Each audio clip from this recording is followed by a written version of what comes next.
Welcome to the Escape the System channel. I'm Joe Barnes, author of the books Escape the System and Do the Work You Love.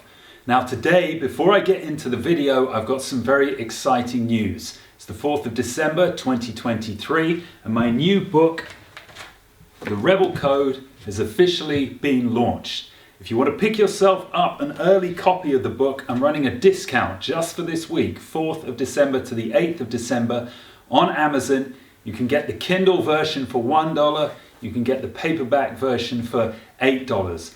Follow the link in the description below and get your copy there. And of course, if you're watching this video after the 8th of December, the book will still be available for sale, and I promise you the value contained within the book will be well worth the purchase price. So, onto our video for today. Today I'm discussing the 3 human personality types. And it's my opinion that people can be broken down into 3 different classifications. You are either a leader, a follower, or a rebel. Now the leaders sit at the top of the human hierarchy. They comprise 15% of the population. Underneath them are the followers. These are the vast majority of people, 80%.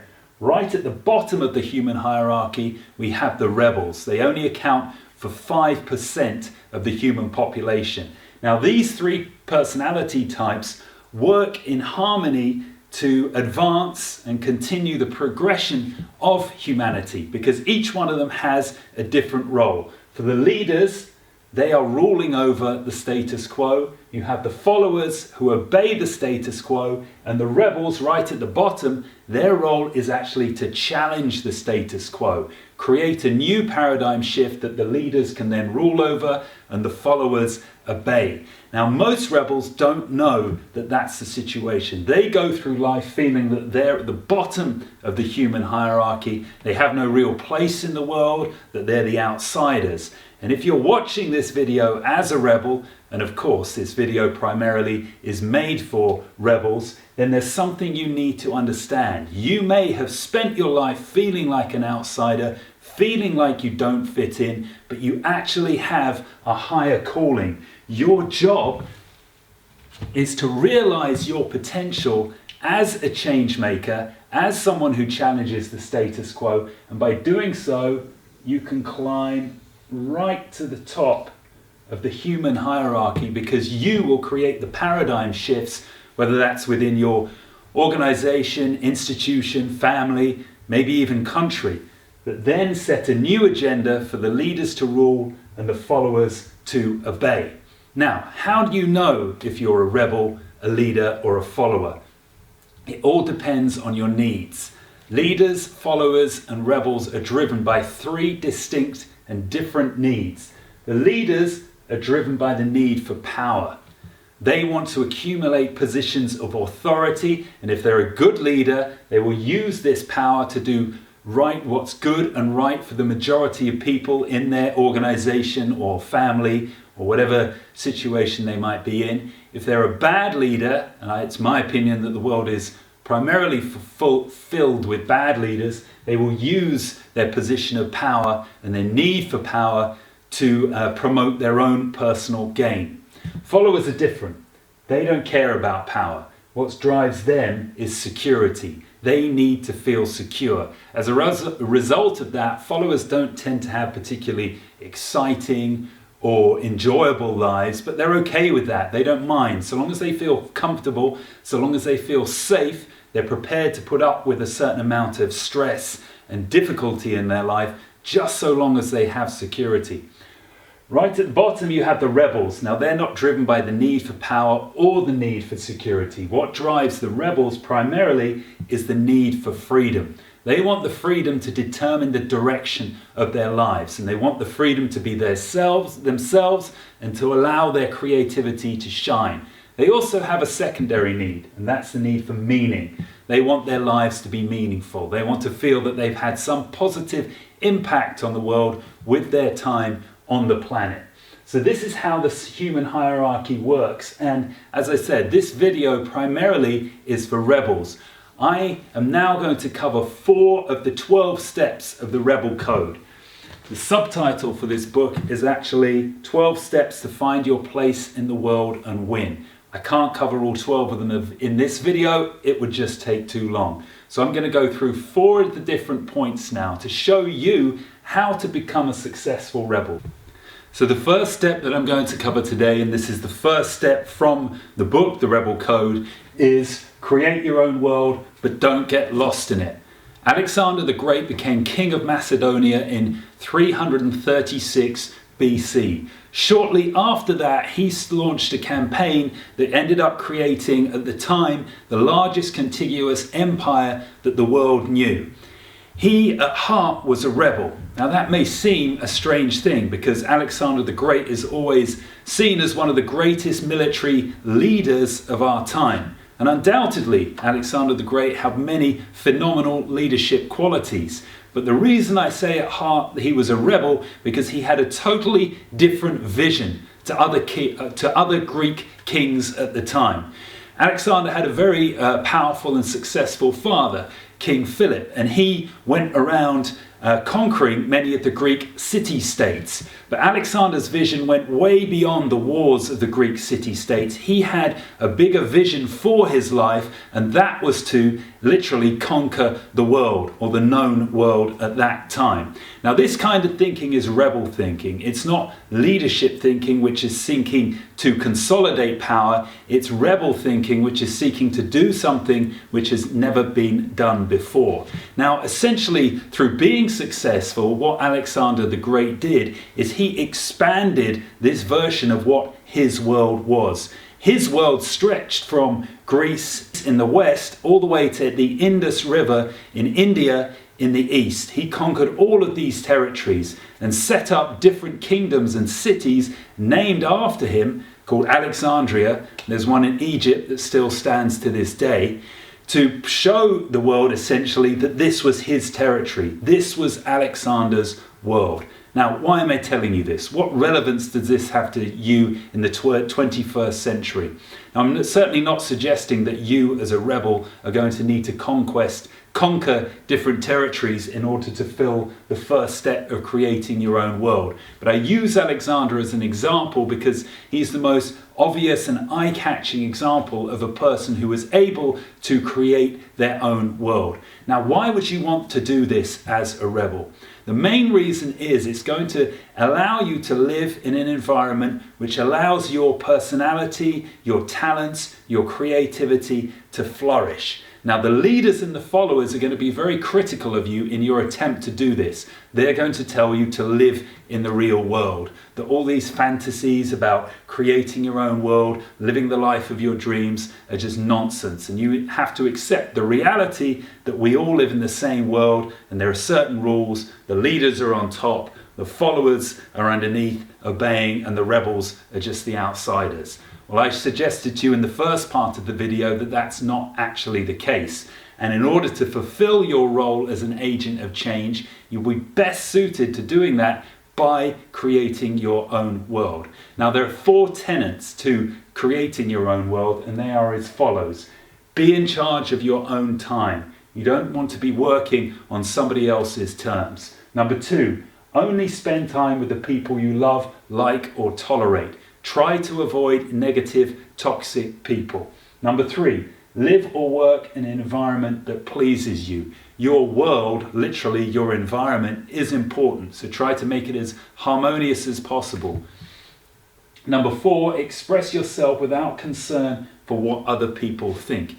You have to be yourself in your own world. It's no good you putting a mask on or trying to conform or being the person that the leaders and followers want you to be. If you can follow these 4 steps, you'll be well on your path to creating your own world, which is a place where you're going to feel so much more comfortable, a place filled with love, creativity, laughter, and excitement.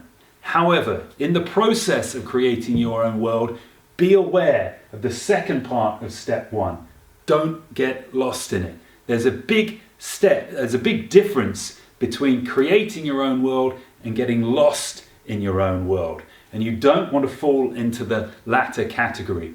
So what do I mean by getting lost in your own world? There are 3 things you really want to avoid. And they are, number 1, don't break the laws of the country you live in. Number 2, Be conscious of and don't break society's taboos. Number 3, never stop caring about other people. So long as you can work within those parameters, you'll be able to successfully create your own world and not have the leaders and followers come after you and try to punish you in some way or hold you back. 2 great examples of rebels who ended up getting lost in their own world and paid the price for doing so are Michael Jackson and Andrew Tate. With Michael Jackson, you saw another example of a person who created his own world. Where did he live? Neverland Ranch. And that's absolutely fine. But in a TV interview in 2003, he broke society's taboos by talking about sleeping with other children in his bed. Now, it's not my place to comment on whether anything improper happened or not, but the point is he should have never mentioned that on TV. He wasn't aware of society's taboos because he was lost in his own world, and he paid the price for doing so.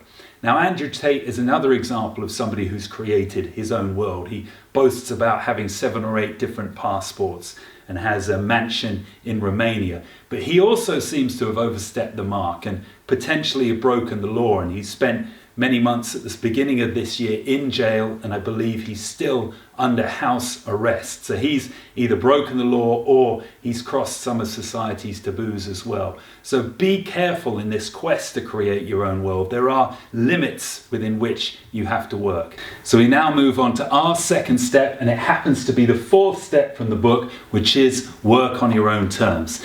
Now remember, the whole point of going through these steps is combining them to enable you to become a happy and successful rebel and fulfill your mission as an agent of change in the world. So the 4th step is work on your own terms. Before I explain that, it's worth mentioning that most people don't work on their own terms. They work on somebody else's terms, the company they work for, an organization, or maybe even the government. They have no control over what time they wake up in the morning, where they have to be 5 days of a week, when they can take holiday, or even where they can live, because they need to be in the vicinity of their organization or company. This is the definition of spending your entire life working on somebody else's terms. Followers live like that, live their lives like that, and you are not a follower, you're a rebel. So it's important that you are able to work on your own terms. Now, what does this mean? It basically means that you are in control of your time, while at the same time being able to make enough money to support yourself. And there are 3 routes and avenues by which you can do this.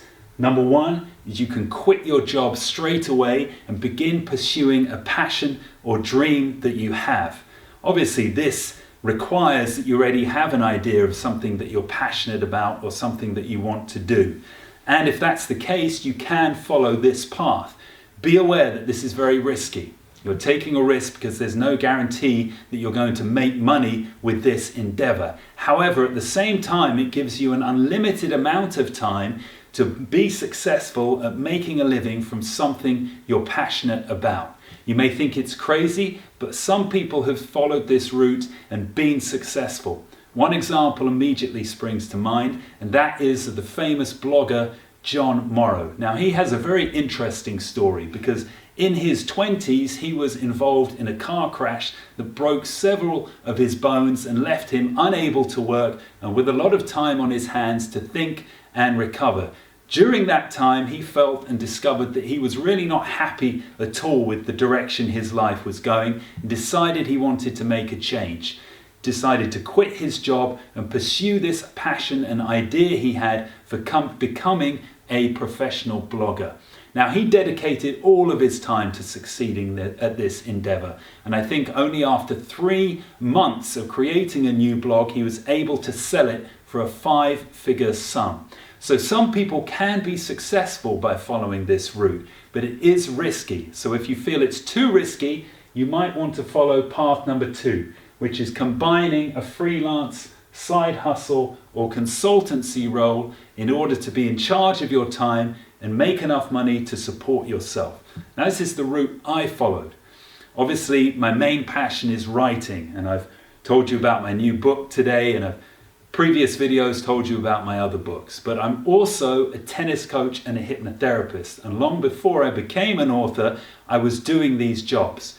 Now, the reason I picked these jobs is because it enabled me to set my schedule. And also, I selected the work that I was obviously interested in, but also that would pay a relatively high amount per hour so that I could support myself without having to work 40 or even 30 hours a week. I could then dedicate 20 hours a week to my writing and trying to be successful at my main passion. So there are so many options for freelancing, side hustles and consultancy work. You may already have some skills which you're using in an employed role which you could leave and get paid to do on a freelance basis. So do some research, be creative. There is probably some way you can combine these three things to make a living for yourself and to be in charge of your time. If you're really struggling with option 1 and 2, then there is a third option, which is working part-time. This presents an option for those of you who just need the stability of a full-time job, who need a regular and steady income, but still want to have a little bit of an experience of basically working on your own terms. Instead of working 40 or 50 hours a week, try to find a role where you can work 30 to 25 hours a week, which then leaves you some time to work on your main passion, or leaves you more time with your family. However you want to use your time. Remember, this is all about freedom. Now, obviously, I've discussed 3 routes, or 2 routes at least, which involve being self-employed. Does working on your own terms mean you have to be self-employed? Probably is my answer. I would imagine there might be 1 or 2 exceptional employed roles where you have a degree of flexibility over your time, you enjoy the work, and you're working with a good bunch of people. But on the whole, it probably means you're going to have to go the self-employed route. But it will be worth it, because working on your own terms, helps you meet your need for freedom. So we now move on to our 3rd step, and actually the 8th step of the Rebel Code, which is only get married if you're absolutely unequivocally certain that it's going to work. Elizabeth I became Queen of England in 1558. At the time, she was unmarried, and she would remain unmarried for the entirety of her reign. Why was that the case? Well, at heart, I think Elizabeth II was actually a rebel. She was quoted as saying this: "If I follow the inclination of my nature, it is this: beggar, woman and single, far rather than queen and married." Now, why would she feel that way? Why would she deny her maternal instinct and remain single? Well, back in those times, in the 16th century, women were far less liberated than they are now. And she knew that any man that she married, these were the earls and barons that were trying to court her, would effectively have power over her as kings of the country, even though she was of the royal bloodline. So she had the attitude that she didn't want her freedom being curtailed. She wanted to be able to rule in the way she saw fit and live her life the way she wanted. So this is an important lesson for all rebels. It's not an attack on love and marriage and relationships. The rebel, just like the leader and the follower, has a need for connection. You are going to need to have someone special in your life, a family or a community of people, to meet that need. However, that doesn't necessarily mean that you have to get married. Now, why would I attack marriage in this way? For the simple fact that 42% of them end in divorce. And of those marriages that do make it through and continue, only 50% of those are actually happy marriages. Now, I got that statistic from the author John Gray, who wrote the book Men Are From Mars, Women Are From Venus. He ran many relationship seminars, seeing over 25,000 people, and of those people, he estimated that 50% of them were stuck in unhappy marriages. So divorce or unhappy marriages, statistically, it doesn't leave you in a very good position. And when you consider that as a rebel, your main need is for freedom, the consequences of being in a failed marriage, being in a divorce, are really quite severe. I'm talking about a punitive settlement in a divorce court where you have to pay lawyer fees, perhaps court fees, and also child support fees or alimony that could possibly be unfair. Now at this point, if that happens, you can kiss your chances of winning your financial freedom goodbye. You may have been working decades, 10 or 20 years, to reaching the point where you can be financially free and live and work on your own terms, and then find, because you made a bad decision in your personal life, that that all goes up in flames. What's the other alternative? That you stay in an unhappy marriage. Well, that's not going to work either, because over the years, all of the arguments, the tension, living in a toxic environment is going to take its toll on you. And you'll go from being that rebellious individual who wants to change the world to being a shadow of your former self. Now, of course, as I mentioned earlier, this is not an attack on love and relationships. These are important. This is just simply a word of warning to the rebel. It's even more important for the rebel than it is for the leader and the follower. Nobody wants to end up divorced, and everyone is worse off after the situation. But for the rebel, it hits particularly hard because it will impinge on your need for freedom. So be careful, be wise. Think carefully before rushing into it. By all means, if you're absolutely certain and you want to get married, there's absolutely nothing wrong with doing that. But make sure that there are no lingering doubts in your mind. So we now come to the final step of our video, and also the final step of the book, The Rebel Code, and that is break the rules. Now, this is essentially a philosophy every rebel should live by. And the reason you should live by this is because it gives you a winning edge. The leaders can't break the rules because they can't be seen breaking the rules in which they've created. And the followers can't break the rules because they're too scared of the consequences. That just leaves you to benefit from the innovation and the new breakthroughs created that breaking the rules gives you. Now, before we go any further, I've got to make it clear that breaking the rules does not mean breaking the law. Breaking the law is only going to put you further in the grasp and the palm of the hand of a system in which you despise. However, when it comes to breaking the rules, which means going against traditions or conventional ways of operating or work practices, this is something you can and absolutely should do, because by doing this, you're opened up to new insights and discoveries that can create change. Two rule breakers who used this strategy to great effect and succeeded as a result of doing so that spring to mind are Bruce Lee and Arnold Schwarzenegger. Now, both of these two guys were rebels, and Bruce Lee broke the rules when it came to the creation of his own new martial art, which he called Jeet Kune Do. Now, in the 60s and before he came to America, he trained in Kung Fu, Wing Chun, and when he came to America, he also trained in judo, boxing, karate. He tried everything, but he found the forms and traditions of these different types of martial arts restricted his ability to be the most effective fighter that he could be. So he scrapped everything that didn't work and created his own new martial art, which he called Jeet Kune Do, so he could be the best fighter that he could be. He obviously showcased this in the movies. It was very exciting and thrilling to audiences around the world, and he succeeded as a result of breaking out of the old paradigms and creating something new.